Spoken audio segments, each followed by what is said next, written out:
Oui, Michel Gillot le disait dans le reportage, seule la Saône-et-Loire en Bourgogne et en Franche-Comté, il n'y en a pas. Pas pour l'instant, non.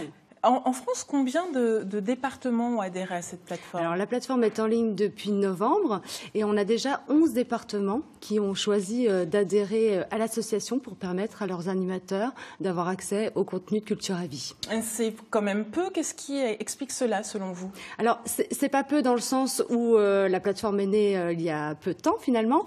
Et ce qui explique un peu le retard, si on voulait qu'il y ait du retard, ce sont les élections départementales, en fait, qui nous ont pris un peu de court et du coup qui ont retardé les contacts avec les départements. Mais maintenant, je pense que et les départements attendaient aussi que la plateforme se mette en place, ce qui est normal. Ils voulaient voir comment elle fonctionnait. Donc, je pense qu'à partir de maintenant, on rétablit le contact avec les départements et ils vont comprendre l'utilité de ce nouvel outil pour les animateurs. Alors justement, on va essayer de comprendre ce nouvel outil. Comment fonctionne cette plateforme? On va s'intéresser aux animateurs. Qu'est-ce qu'ils doivent faire? Alors, les animateurs, ce nouvel outil est vraiment fait pour eux. Les animateurs en gérontologie, c'est un métier qu'on ne connaît pas beaucoup. En fait, ce sont les personnes qui vont essayer d'amener de la culture, du loisir et de la vie sociale dans leur établissement. Comme l'a dit Bernard Hervy, ils sont peu nombreux. Un animateur en moyenne pour 71 résidents qui, lui, a du temps. Et en moyenne, ils ont 8h30 de temps libre par jour. Donc, l'idée de la plateforme pour les animateurs, c'est de leur créer un outil qui va pouvoir leur donner des nouvelles idées, des nouveaux savoirs, des nouvelles expériences, mais aussi de leur faire gagner du temps. Voilà. Donc la plateforme est créée dans ce sens-là. Donc c'est pour ça qu'elle a deux contenus différents. C'est-à-dire, c'est l'animateur qui renseigne un petit peu les activités qu'il fait avec les personnes âgées? Voilà, il y a ce volet-là. En fait, il y a un volet, ce qu'on appelle le partage d'expérience. Ça veut dire qu'un animateur, un directeur, toutes les personnes qui travaillent dans les établissements ou auprès des personnes âgées va partager un savoir, une expérience. Ça peut être une animation. Un animateur a créé un atelier peinture à partir d'un artiste. Un animateur a créé une cuisine ambulante pour partager les saveurs dans son établissement. Ou un directeur a mis en place un planning spécial pour que chacun puisse donner un peu de son temps dans l'animation. Il va expliquer par une fiche dans Culture à Vie comment il a fait pour pouvoir le partager aux 8000 autres animateurs français, puisque la plateforme est nationale, pour que ceux-ci puissent s'approprier le projet et l'adapter dans son établissement.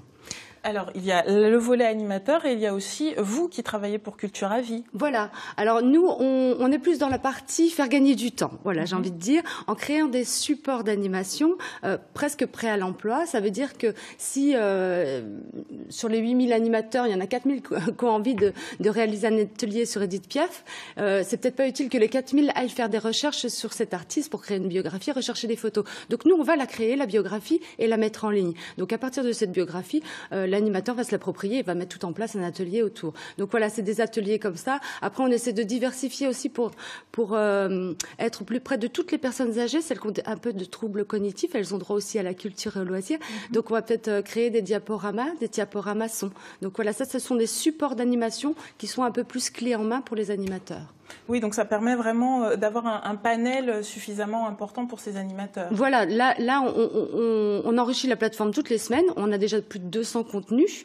Alors ça permet, bien sûr, comme ils sont tout seuls, ça permet aussi d'ouvrir les idées, parce que bon, dans 8000 cerveaux, il y a forcément plus de choses, plus d'idées, plus d'expériences que dans un seul. Donc c'est pour diversifier l'animation, redonner un peu de peps et surtout être au plus près des attentes des personnes âgées qui ont tout un vécu et un savoir différent. Oui, parce qu'on parle des personnes âgées, mais ces animateurs ne fonctionnent pas uniquement avec les EHPAD. Alors non, il y a des animateurs à domicile, il y a des animateurs en foyer logement. C'est vraiment toutes les personnes qui travaillent auprès des personnes âgées. Après, c'est vrai que la plateforme a tendance à intéresser d'autres établissements.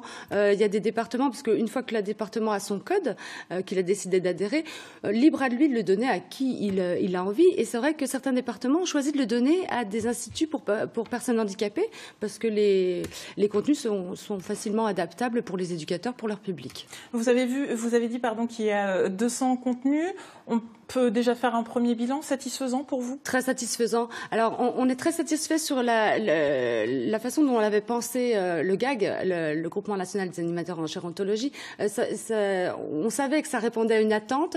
On voulait ce mode collaboratif, mais on a toujours peur que ça ne fonctionne pas. Ça va un peu au-delà de nos espérances. Les animateurs, même s'ils n'ont pas accès, contribuent. Alors, ce qui est très bien, parce que ça valorise leur travail aussi, ça valorise leur département.